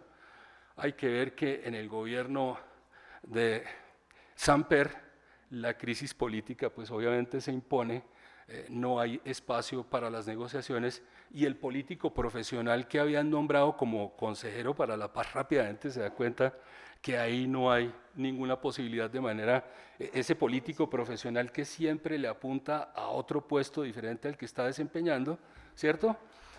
Se cambió el nombre. El alto comisionado para la paz, pues el de ahora, el canciller. Y en buena medida se gasta 2 años produciendo unos informes donde él dice que sí hay condiciones, pero la correlación de fuerzas muestra una cosa diferente. A pesar de que los combates sobrepasan las acciones, esas son más bien iniciativas del ejército para impedir que las negociaciones se abran. Es decir, el ejército está operando justamente en el suroriente del país, en el corazón histórico de las FARC, para sabotear el proceso. Y a partir de 1996, las FARC dicen: lo sentimos, no estamos dispuestas a negociar con un gobierno que se financió a partir del narcotráfico. Entenderán que las FARC no tienen mucha autoridad moral para hablar de ese tema, pero digamos fue la forma de cerrar la puerta, a las negociaciones, y el conflicto se escala por cuenta de los ataques sistemáticos a las bases militares. Eso es tan fuerte que hace que los combates caigan en picada. Es la flecha que estoy mostrando con pendiente negativa, que muestra la dramática caída de la capacidad de combate y contención del ejército hacia finales del gobierno de Samper y a comienzos del gobierno de Pastrana. Incluso las FARC se toman Mitú faltando 2 o 3 semanas para iniciar la zona de distensión. Es decir, lo que es claro es que Pastrana necesitaba tiempo para poder poner a punto las capacidades militares del Estado, porque el ejército claramente estaba en jaque. De manera que de entrada la utilización táctica que la guerrilla había hecho en el pasado del proceso es justamente la estrategia, el plan B del gobierno, y ponen a los mejores, a los peores, para que lleven a cabo el proceso de paz. Chucho decía: no es que solamente no sepan, sino que no quieren aprender. Y realmente el error de entrada fue un error que hizo totalmente inviables las negociaciones. Es decir, el gobierno concedió los 5 municipios del suroriente colombiano como el escenario para llevar a cabo las negociaciones, sin percatarse que lo más importante era determinar la veeduría del cumplimiento de unas normas mínimas por parte de la guerrilla. Creyó que era un tema operativo que se iba a arreglar distribuyendo las cargas entre el gobierno y la guerrilla. La guerrilla, la verdad es que tenía interés única y exclusivamente en la zona, porque lo presentó como el reconocimiento de su poderío militar y político. Es decir, para la guerrilla la zona de distensión representaba la existencia de una especie de empate militar, donde el Estado le cedía un territorio a las FARC para que lo administrara, y eso equivalía a tener, digamos, un empate en términos de legitimidades. Y frente a eso, Chucho dijo: esto realmente se agravó muchísimo más. En mayo de 1999, el gobierno presenta la agenda de negociación, que es la copia de la de El Salvador, pero aumentada, es decir, donde la aspiración de la guerrilla de arreglar todos los problemas del país a través de la negociación está claramente expresado en los 12 puntos de la agenda. Y Chucho obviamente dice: frente a la acumulación de incompatibilidades básicas y desconfianzas, ese proceso va a fracasar. Por lo tanto, solamente quedan 2 caminos: cambiar la percepción optimista y positiva que la guerrilla tiene en este momento de la negociación y del escalamiento del conflicto, o más bien que la sociedad asuma el papel que le corresponde en la negociación, que es convertirse en un tercer actor. Un tercer actor que impida el escalamiento de la guerra y que a su vez sea el encargado de delimitar cuál es el alcance, cuál es la naturaleza del acuerdo que hay que firmar. La flecha ascendente muestra que el camino que le hubiera gustado a Chucho se frustró, es decir, la sociedad no se convirtió en el tercer actor, pero el conflicto terminó escalándose. Pastrana fue, la reforma militar de Pastrana fue el primer impulso absolutamente necesario para la ofensiva militar de Uribe en los dos gobiernos contra las FARC principalmente. Digamos que la línea verde se impone sobre las acciones de la guerrilla, y a pesar de eso Uribe sabía muy bien que la guerrilla ni estaba derrotada ni la podía derrotar con un mayor esfuerzo militar, y por esa razón propone negociar tanto con las FARC como con el ELN en su gobierno. Es decir, el gráfico muestra claramente que la guerrilla incluso estaba repuntando en sus acciones hacia 2010, por lo tanto la tesis de los enemigos del acuerdo de que la guerrilla ya estaba derrotada en 2010, por lo tanto, ¿para qué negociar con esos grupos? Es una cosa que no se puede sostener a partir de la evidencia empírica. Y por el otro lado, digamos, esa negociación obviamente no prosperó, pero sí prosperó la negociación con los paramilitares. A pesar de que a Chucho lo mataron en septiembre del 99, tenía una opinión bastante elaborada sobre el tema, y es que Chucho decía, esto no es Centroamérica como para que los paramilitares hagan parte de la agenda. Es decir, los paramilitares en Colombia no son la extensión de la estrategia contrainsurgente del Estado, pero tampoco, digamos, se puede permitir que los paramilitares se conviertan en parte de la mesa. Y eso fue justamente lo que hizo Uribe, los convirtió en parte de la mesa, y eso para Chucho significaba desnaturalizar por completo el significado de la negociación. Es decir, la negociación es entre dos visiones totalmente distintas del mundo, y obviamente ahí no había dos visiones totalmente distintas del mundo, y nunca se discutió sobre las razones del alzamiento armado, que obviamente no había ningún alzamiento armado, de manera que eso que Uribe llamó negociación bajo los criterios de Bejarano no constituyó nunca una negociación de paz. Siguiente, por favor. Simplemente para mostrar en términos de eso, en términos de correlación militar de fuerzas, los combates que ahora aparecen en azul y las acciones de la guerrilla en rojo, que la correlación militar que le tocó a Chucho fue la peor de toda la historia de los procesos de paz en Colombia, la más negativa, la más baja en términos de la superioridad que la guerrilla tenía frente a la capacidad de contención y combate del ejército, frente a las negociaciones que propone Santos, que se producen en un contexto totalmente nuevo. La intensidad del conflicto está desescalándose, y por otro lado, a pesar del desescalamiento, el Estado sigue teniendo la superioridad frente a las acciones de la guerrilla, la correlación es positiva frente al Estado, mientras que sigue siendo negativa frente a la guerrilla. Y por otro lado, las encuestas de opinión muestran que hay un clima favorable, es decir, la opinión pública respalda las negociaciones de paz. Pero sin percatarse de algo que Chucho siempre señaló, y es que los colombianos quieren siempre la paz, pero gratis, no están dispuestos a asumir los costos del acuerdo.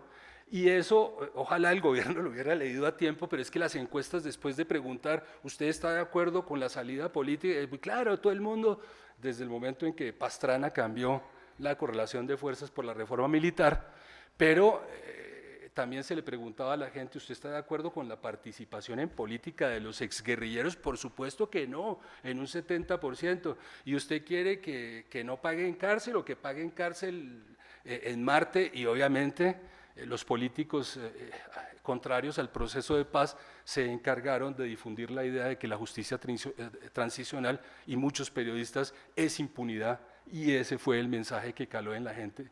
Por lo tanto, la gente lo que quiere es cárcel para los guerrilleros, no entiende las penas alternativas que existen justamente para ponerle fin a los conflictos armados en el mundo. Y los mapas, estos que muestro ahora, no se parecen en nada a los de mediados de la década del 90, donde la guerrilla había logrado aproximarse al centro político administrativo, estaba tocando los circuitos de la economía más dinámica. Digamos que aquí lo que estoy mostrando es el repliegue de las FARC. El ELN también se repliega en ese momento, y los municipios en verde muestran la superioridad de los combates frente a las acciones de la guerrilla. Y ese hueco en la mitad pues implica una derrota estratégica. La guerrilla ya no puede cumplir los objetivos trazados a comienzos de los años 80. Está muy lejos de ese propósito, pero claro, las fronteras siguen siendo una posición estratégica valiosísima, ahí pueden prolongar la existencia del conflicto.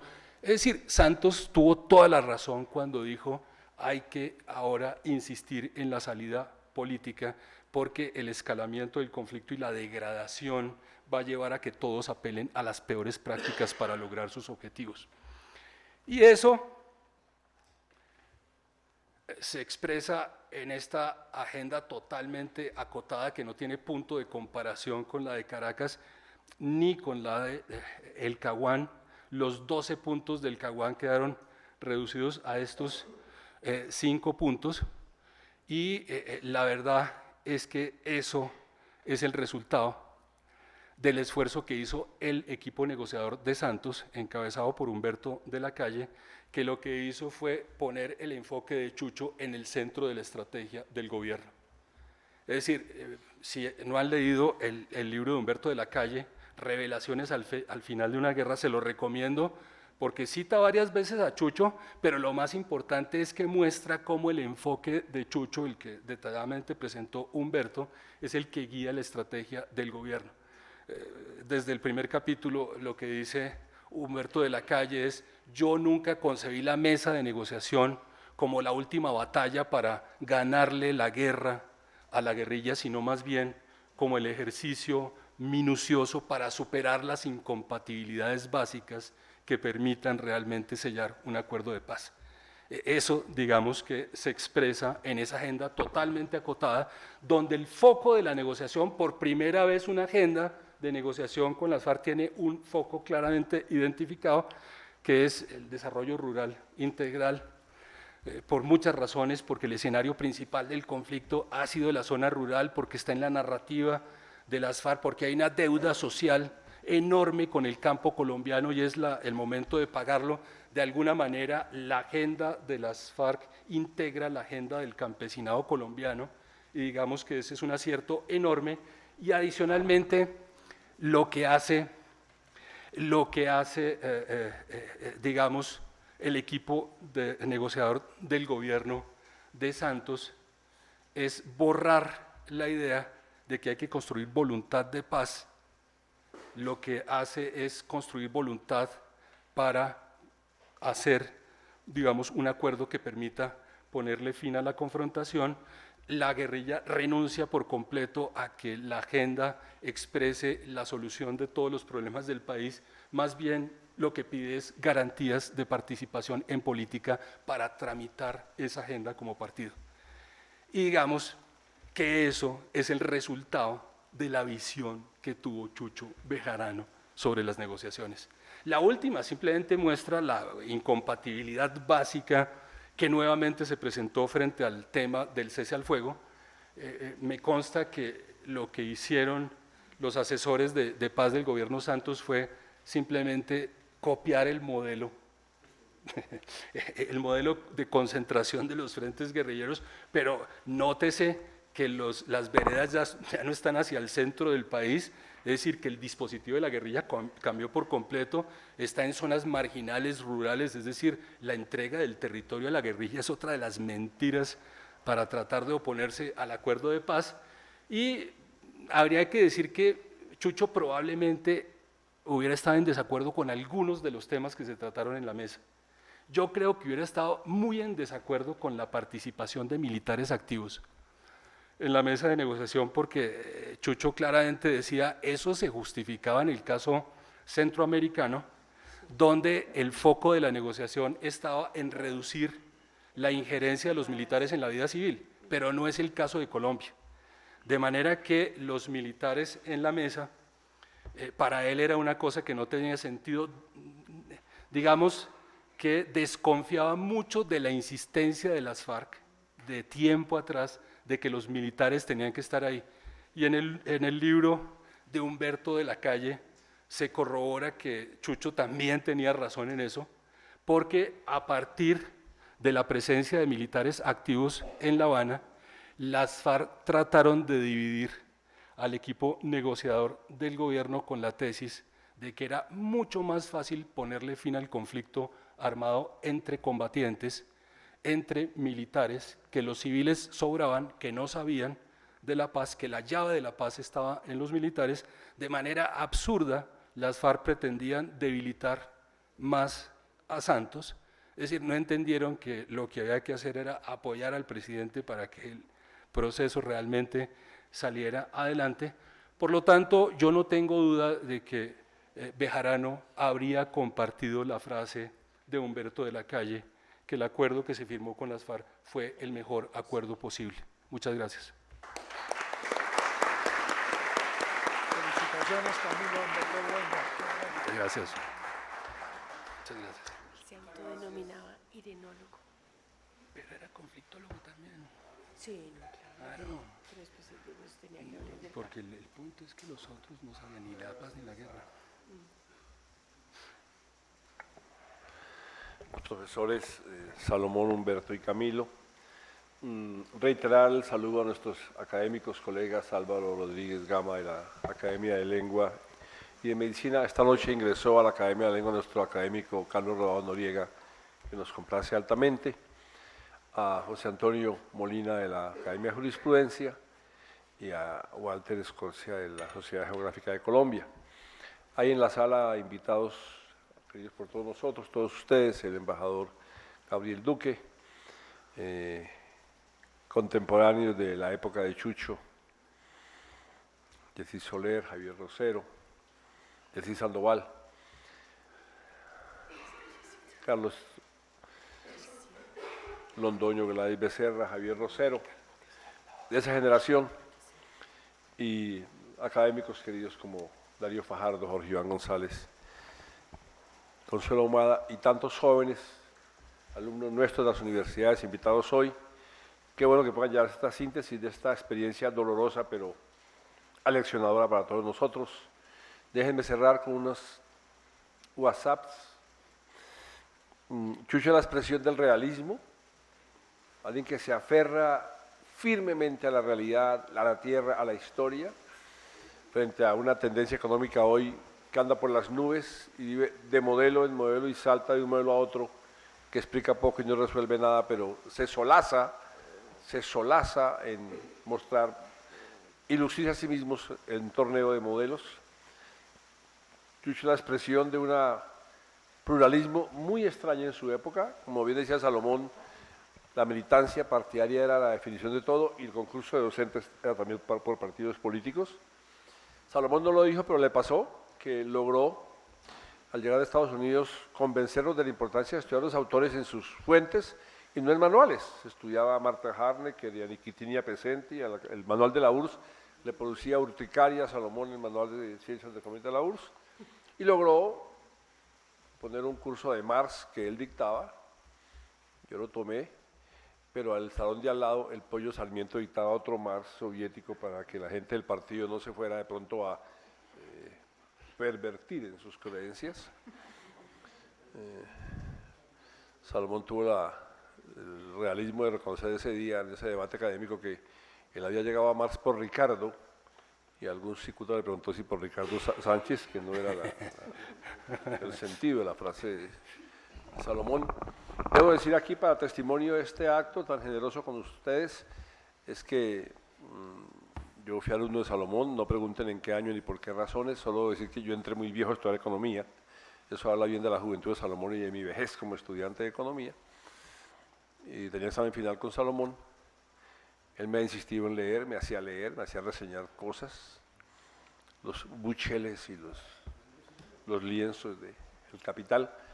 Y tenía examen final y no podía ir al examen porque algunos compañeros míos andaban metidos en cosas complicadas y habían complicado la seguridad de la universidad. Y me dijeron, mejor no vaya, y le mandé decir a Salomón, yo estoy preparado pero no puedo ir. No había Skype, no había Twitter, no había Facebook, no había Google, no había Gmail, no había Hotmail, no había... Y Salomón me envió el mensaje a la casa y el examen lo hice en la casa. Honor agradecido para siempre. No me copié, quiero decir que no fue necesario copiarme.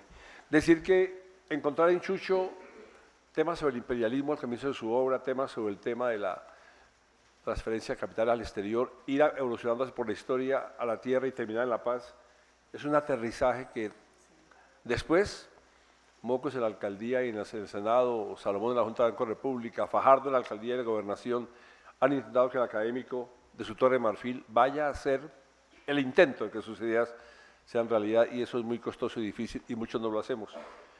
Ellos lo intentaron. El resultado no está en discusión, lo intentaron.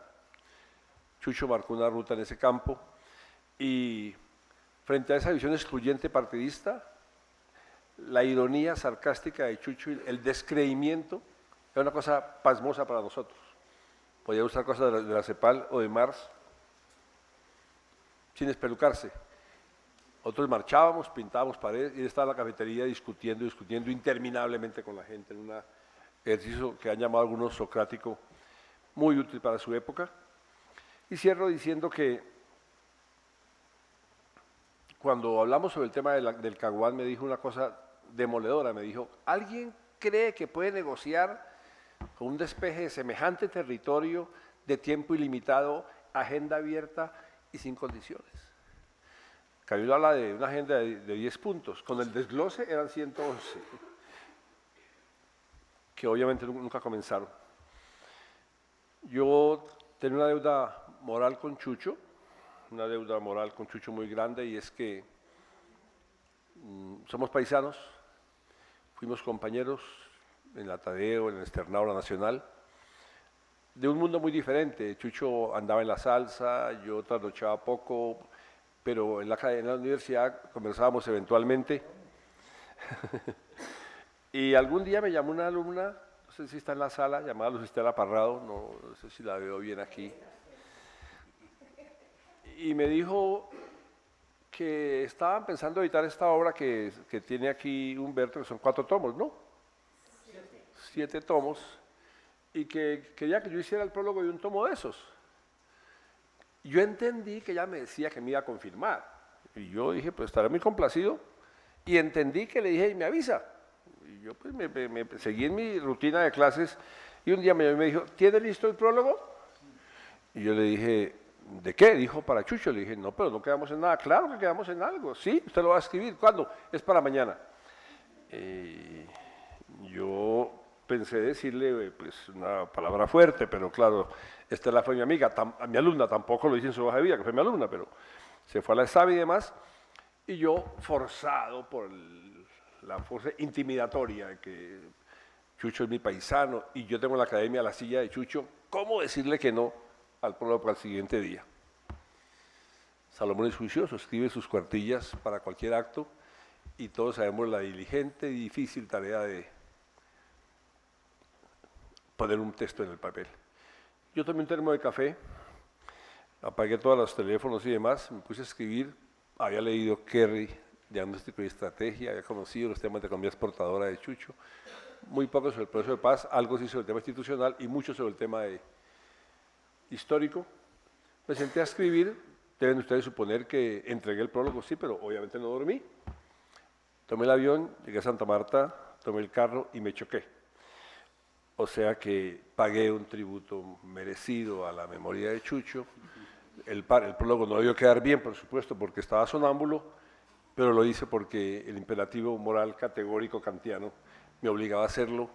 Y como presidente de la academia, al cerrar mi gestión, propuse este acto, el cual presido lleno de orgullo y de dolor. Que ojalá la verdad que dice Humberto comienza a mostrarse, aunque tardía, de un hecho infame e injustificado de asesinar a la mente porque piensa, tenga al menos el reconocimiento de quien lo hizo, aunque su vida no vuelva a estar con nosotros. Con ese mensaje quiero invitar a la esposa de Chucho, Consuelo Páez, para que devele el óleo que nos acompañará en esta sala de reuniones en memoria del académico Chucho Bejarano, y los invito a ponernos todos de pie para acompañar este momento. En Beethoven. ¿Me permite?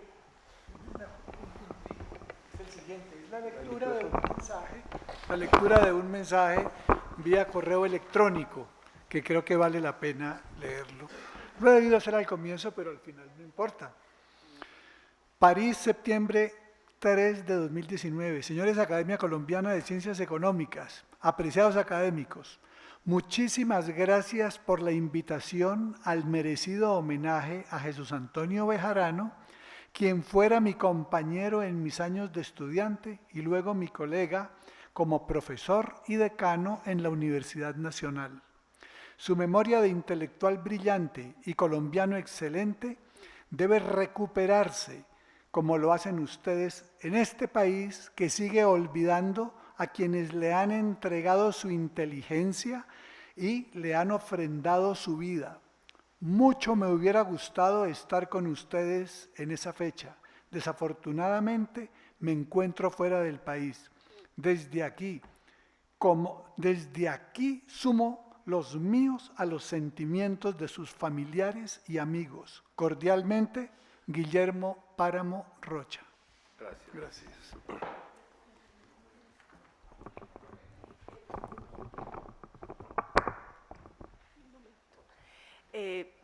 Yo quiero darle mi agradecimiento a los miembros de la academia, a Beethoven, Alcides y a los conferencistas, Salomón, su querido enemigo por muchos años y que al final se acercaron.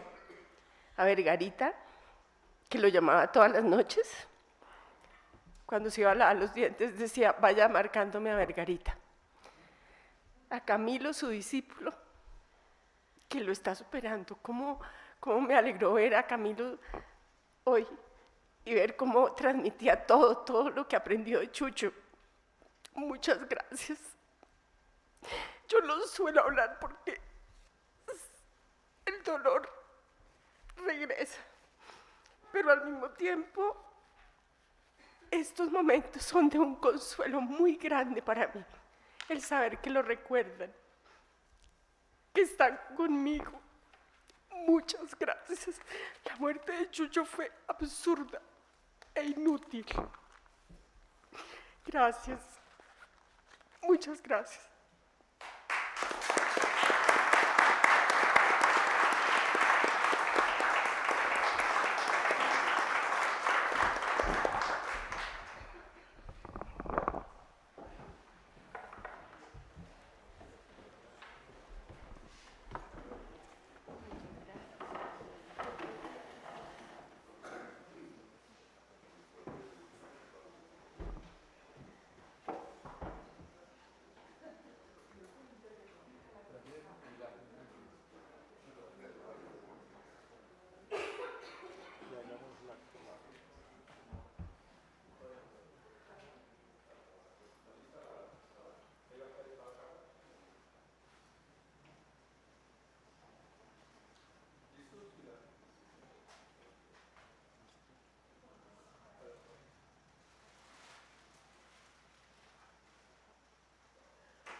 Agradecemos a todos su participación.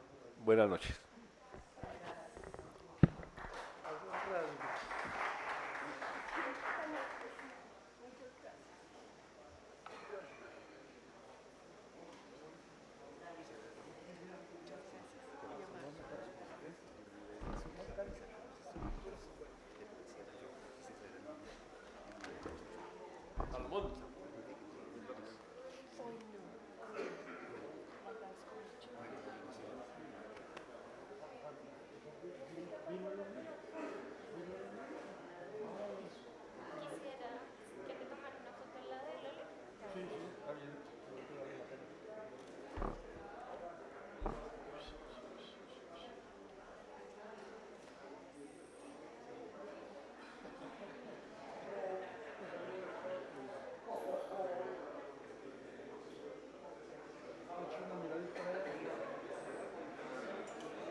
Para recordar a los amigos.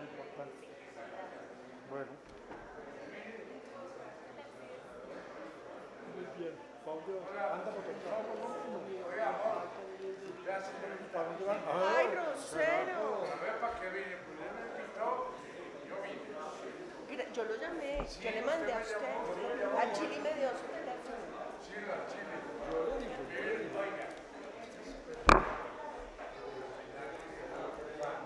¿Cómo que no? Yo vine.